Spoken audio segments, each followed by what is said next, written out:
Welcome to Granddaddy Garage. All right, so here we are. We're back in the garage.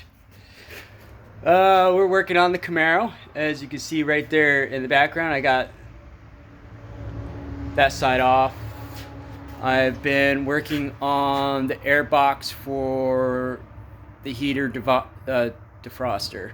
So I got that marked up. Now I need to measure that and see how we're going to get our fan to fit in there. So I'm going to turn you guys back around over here.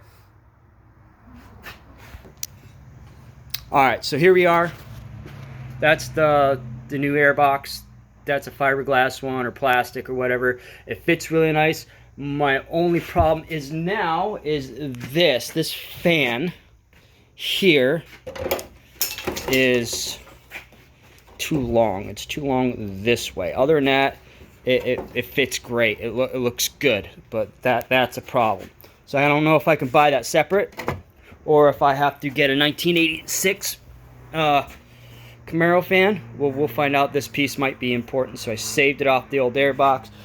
That is the rest of that crap. This is so brittle. It's terrible. I might be able to find some mesh screen or something. I think that's important to have something like this in there. That one's just torched from. I can't have that in there. Yeah, this came off of it. Yeah, so we got that. So I'll be able to take that out. We'll be able to clean that. I got this fender off on this side. I've been chipping out this whatever they call this stuff. This seal. This is a joint sealer that they put on this old stuff. So taking that off, and then what I'm going to do is I'm going to wire wheel and grind this and heat this and do whatever I need to do get this clean so I can retreat it.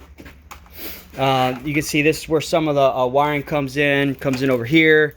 Big mess. I'll have to start going through the wiring because I'm switching this car over to HEI. I don't need all the wires that are in it now. I also might just go ahead and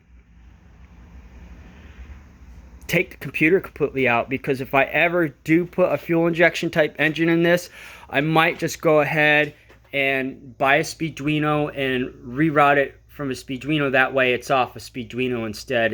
It'd be easier to program. It will work with with the tune ports, which is perfectly fine.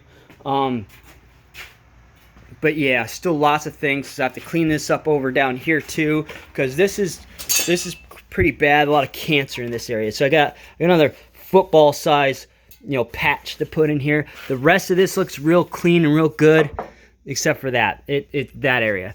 I don't see any kinks or bends. No kinks and bends in this area. So that's good, because I've mentioned this before. I had this at a drag strip. I boogered the front end up and I bent the hell out of that. I had to cut the pit. There's some of the pieces from the old one. I don't know if there's any more anywhere, but this is the new horn. Yeah, the welds aren't the greatest looking, but it ain't going nowhere. That is holding. And I welded it on the inside too. I gave it a spritz down. No one's going to see this except for you and me, who's watching this at the moment. And yeah, that'd be perfectly fine. So we got that. That's in there. But it's still a lot of cleaning. I got to work on headers for that. I might just do a quick, what you saw at home hot job, porting job with that. So what I might do is I might take that intake manifold, gasket match it to those heads, do a basic port job on it just to make it run nicer. Do a basic rebuild, rehome the cylinders, new timing chain, new rings, new gaskets, and then do some head work. I want to put LS valve springs in it. I think would be pretty cool. And instead of changing the cam, because I'm pretty sure the cam's in really good condition. I never had a problem with it not running right. The entire time I had the engine in it. It's got a little over 300,000 miles in it.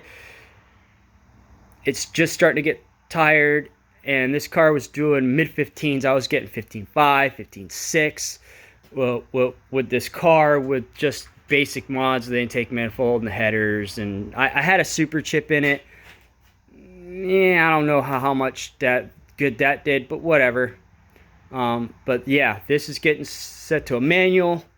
Manual's up here. I got this just so I can get everything back together again. I'm gonna clean that up. What I'll do is I'll reinforce that because it needs to be reinforced. I got lower control arms in this part of the 3-link system with the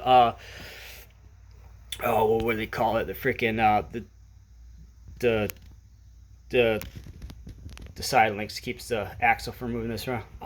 Eventually I'll remember it. I'm stuck, whatever.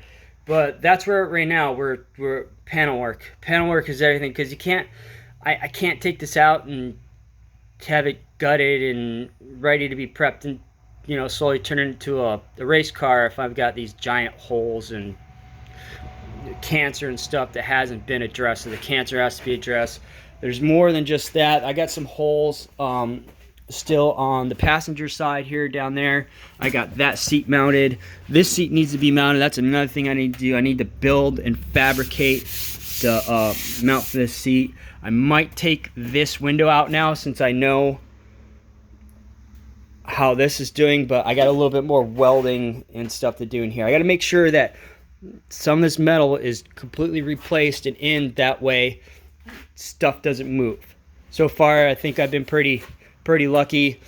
Like this was separated. I had to plug weld and weld this right here. Oop. Should probably try to point it at where I'm pointing, right? Anyway, so that's what we got.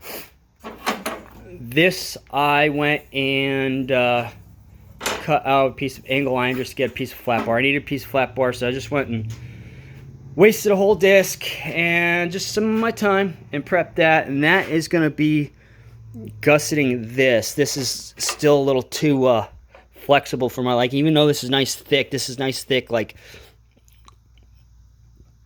3/16 steel bar. And I went and did some modifications here. I went and did the relief for the bushing, so the bushings sit in properly with it. So that made it install a lot easier. I didn't have to fight as much. But yeah, so we're gonna weld that on this side, right here where you see my hand along this edge. Make sure it's in real nice. And I'll show you when that's done. But right now, this is where I'm at. I'm still tearing things apart. I'm getting it prepped and ready so I can, do what else I need to do. I think I'm gonna take the dash out of this thing. I'm pretty sure of it. I'm gonna pull the dash apart, and I gotta separate the dash because I refurbished pedals for this because it's going to be a manual, so they're already refurbished and ready to go. And I need to remove this. This needs to get out of here because I need to clean all this. This all needs to get clean, and I also need to install my my hydraulic my first.